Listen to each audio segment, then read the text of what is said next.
Mesdames et messieurs et mesdemoiselles, qu'est-ce que je vous ai dit hier par rapport à la ville de Pokrovsk? Je vous ai dit que la ville là va tomber, non? Je ne peux pas vous mentir. Et qu'est-ce qui se passe aujourd'hui? Qu'est-ce que l'autorité ukrainienne demande aujourd'hui à la population de Pokrovsk et à ses alentours? C'est ce que nous allons aborder tout à l'heure dans cette émission. Moi, je vous ai dit hier que si la Russie veut prendre une ville en Ukraine, elle se donne les moyens pour aller jusqu'à son objectif, jusqu'à la capture finale et totale de la ville en question, ou du village en question, de la localité en question.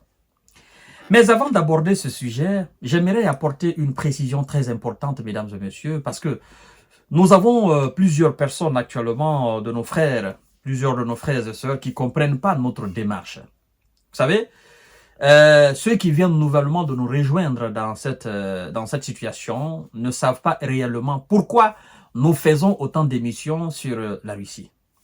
Je voudrais vous mettre à l'aise. Loin de nous de faire l'apologie de la Russie, loin de nous de faire la propagande de la Russie. Non.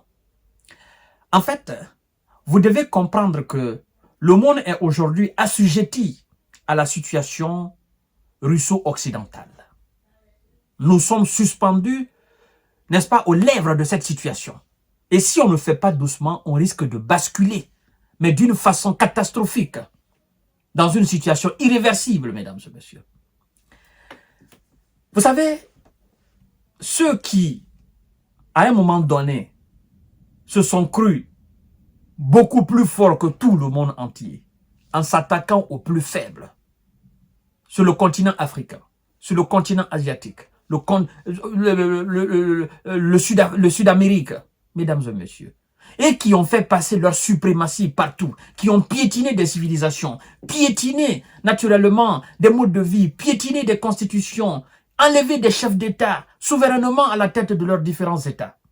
Aujourd'hui, ils font face à plus fort qu'eux. En fait, c'est cette situation que nous décortiquons pour que le monde comprenne que si ceux qui se sont crus dans un passé récent, plus forts que tout le monde, ce qu'ils ont fait à Kadhafi, pourquoi ne font-ils pas la même chose à Vladimir Poutine? Ce qu'ils ont fait à Saddam Hussein, pourquoi ne font-ils pas la même chose à Vladimir Poutine? Hein? Ce qu'ils ont fait à bon nombre de chefs d'État africains, sud-américains, pourquoi ne font-ils pas la même chose à Vladimir Poutine? Pourquoi ne prennent-ils pas des hélicos comme ils l'ont fait en Libye? Allez bombarder!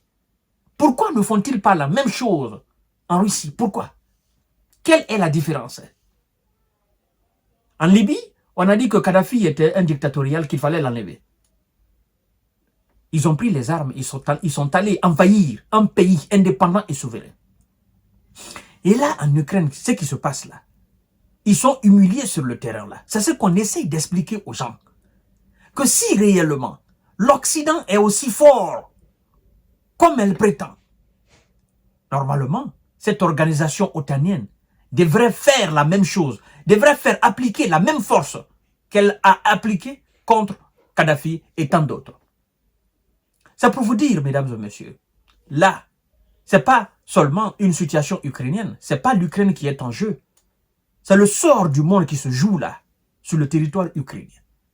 Si vous ne comprenez pas ça, c'est que vous n'avez pas compris la situation ukrainienne.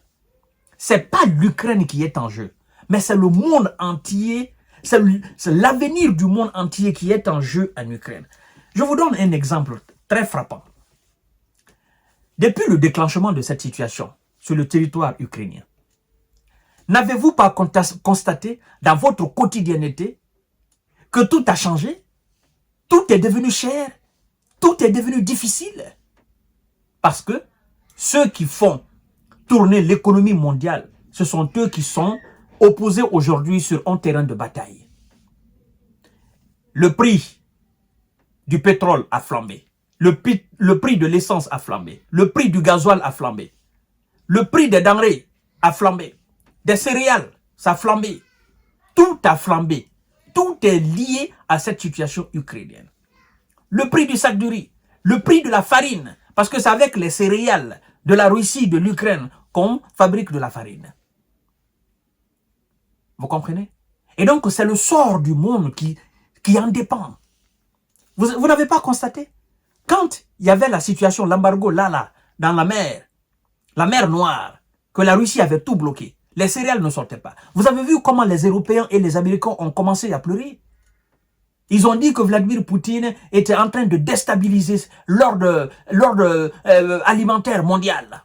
L'ordre alimentaire mondial. Et qu'est-ce que Poutine a dit? Il a dit non. Le céréal qui sort de ce port-là, c'est 10% qui vont seulement dans les pays pauvres. Le reste du pourcentage, c'est vous, les Occidentaux, qui consommez. Vous voyez? Donc, ne pensez pas qu'on est en train de faire l'apologie de qui que ce soit. Non, on est en train de parler d'un problème qui est mondial. Et si on ne gère pas ce problème, ça risque de déclencher. Et quand ça va déclencher véritablement là, c'est nous tous, on va en pâtir. Donc, je tenais à apporter cette précision pour ceux qui pensent que nous faisons trop, Non, non, non, non, non, non, non, vous ne comprenez pas. En fait, il y a une communication qui est faite contre la Russie. La même communication a été faite contre l'Irak. La même communication a été faite contre la Libye. La même communication a été faite contre tous les États qu'ils ont déstabilisés dans le monde là. Ils ont fini par faire avaler au monde entier que Kadhafi était Iblis, qu'il fallait l'enlever, qu'il n'était pas bon pour le peuple libyen. Aujourd'hui, le peuple libyen regrette beaucoup plus l'absence de Kadhafi que sa présence. Partout, ils ont déstabilisé des pays au nom d'une quelconque démocratie. C'était à cause de leur propre intérêt. Allez-y dans ces pays-là aujourd'hui. Ces populations sont déversées dans le monde entier, sont devenues des demandeurs d'asile un peu partout, dans leur propre pays, pendant qu'ils sont en train de voler le pétrole libyen. Ils sont en train de se partager cela.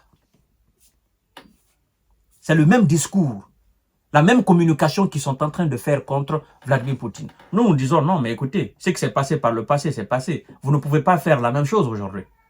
Vous pensez que nous allons vous suivre comme ça bêtement? Non, non, non, ça c'est terminé ça. Si hier, on n'avait pas accès à la communication, aujourd'hui, tout le monde est journaliste. Tout le monde a la capacité d'analyse. Tout le monde peut se faire écouter. Tout le monde peut se faire entendre. Tout le monde a la capacité aujourd'hui de se prononcer sur des situations, n'est-ce pas, géopolitiques et géostratégiques. Donc, faites très attention. Vos discours à l'ancien, là, ça ne passe plus. Et donc, si vous êtes fort, allez-y déstabiliser Vladimir Poutine. Si réellement vous êtes fort. Parce que face aux faibles, vous êtes très fort. Mais face aux forts, ben, qu'est-ce que vous faites? Vous faites une guerre par procuration. Vous pensez que si Kadhafi avait les armes nucléaires, comme la Corée du Nord là aujourd'hui, vous pensez que ces gens-là, ils allaient attaquer Kadhafi? Mais non. Il n'y a pas ce qu'ils n'ont pas dit contre la Corée du Nord. Mais la Corée du Nord est là. Monsieur Kim Jong-un est là. Mesdames et messieurs. Parce que ce dernier a les armes nucléaires. Alors, qu'est-ce qui se passe? Monsieur Zelensky, dans la ville de Pokros, Monsieur Zelensky demande l'évacuation totale de la ville de Pokros et de ses alentours. C'est l'autorité même centrale ukrainienne qui demande l'évacuation totale. Je vous ai parlé de Pokros. Je vous ai dit que cette ville finira par tomber. Parce que les Otaniens n'arrivent pas. Ils n'arrivent pas à contrer les Russes, mesdames et messieurs. C'est là. Kiev a ordonné lundi l'évacuation obligatoire des familles, n'est-ce pas, de Pokros et de ses alentours, alors que les forces russes ne cessent de progresser vers cette ville stratégique de l'est de l'Ukraine. Il a été décidé d'évacuer obligatoirement les familles avec leurs parents, les enfants avec leurs parents, ou autres représentants locaux, a expliqué le chef de l'administration militaire et régionale de Donetsk, Vadim Flakin, sur Telegram, qui a parlé d'une décision nécessaire, inévitable. Il a déclaré que 53 000 personnes vivaient encore dans la zone, dont 4 000 mômes. Vous voyez? Plus rien ne va. On sent une force qui vient, on est incapable d'arrêter cette force, et qu'est-ce qu'on fait? On évacue. Ce sont les administrateurs eux-mêmes qui disent que c'est obligatoire, tout le monde doit partir. Pourquoi tout le monde doit partir? Si vous êtes aussi fort, si vous avez aussi une défense solide, pourquoi tout le monde doit partir? Vous devez rester et défendre. Si vous avez la capacité d'aller en territoire russe, pourquoi vous ne défendez pas vos propres villes dans votre propre pays? Pourquoi vos alliés ne vous aident-ils pas s'ils sont véritablement forts, comme ils ont fait tomber les chefs que je viens de citer là? Pourquoi à chaque fois que la Russie décide d'attaquer une zone, pourquoi c'est vous qui fuyez? Ça prouve à suffisance qu'en réalité, vous êtes faible. C'est ça. Et que la seule solution pour vous, le salut, votre salut, c'est dans la négociation, la diplomatie. Sinon, si la Russie veut capturer la ville de Kiev, elle va le faire. Elle va se donner les moyens. Peu importe ce qui va se passer, mais elle va le faire. Nous avons vu la preuve. Nous avons vu combien de fois ces preuves-là, mesdames et messieurs. Partout, ils ont dit, oh non, c'est une ville hautement stratégique. On est en train de dire la même chose aujourd'hui pour la ville de Pokrovsk. On dit que c'est une ville immensement stratégique et que cette ville ne doit pas tomber. Mais la ville est en train de tomber parce qu'on est en train d'évacuer, on est en train de vider la ville de sa substance humaine. Les gens qui sortent de là, qu'est-ce qu'ils se disent? En partant, vous savez qu'est-ce qu'ils se disent? Ils se disent, mais finalement, tous les tralala qu'on nous raconte là, à la télé, en disant, ouais, nous sommes en train de dominer l'armée russe, nous sommes en train... C'est faux. Parce que si réellement vous étiez fort, pourquoi nous, les habitants, vous nous videz? Pourquoi vous nous dites de partir obligatoirement? Vous nous chassez même de nos villes, de nos villages, de nos maisons, de nos civilisations. Pourquoi vous n'arrivez pas à nous défendre? Vous n'avez pas la capacité de nous défendre et puis c'est vous qui vous permettez d'aller chez les autres. Mais ça veut dire quoi? L'essentiel se passe ici. Alors, mesdames et messieurs, ce que je disais hier, c'est ce qui est en train de se passer là. Malheureusement qu'ils ne comprennent pas. Mais certainement, ils vont comprendre un jour qu'ils se sont attaqués aux mauvais clients. Aux mauvais clients. On ne s'attaque pas à tout le monde. Et je crois que c'est l'Éternel des armées qui est en train de montrer aux yeux du monde qu'en réalité, dans ce monde-là, pour se faire respecter, il faut avoir la force. La force inspire le respect et la considération. C'est ce qui est là. Donc, chères dames, chers messieurs, chères demoiselles, à tout à l'heure. Et je pense que j'ai été beaucoup plus précis et concis par rapport à notre démarche. Je pense que vous avez compris, ceux qui se posent la question, je pense aussi que vous avez compris. Donc, partagez la vidéo dans tous les groupes possibles. C'est pour sensibiliser les gens et c'est pour éveiller les consciences aussi.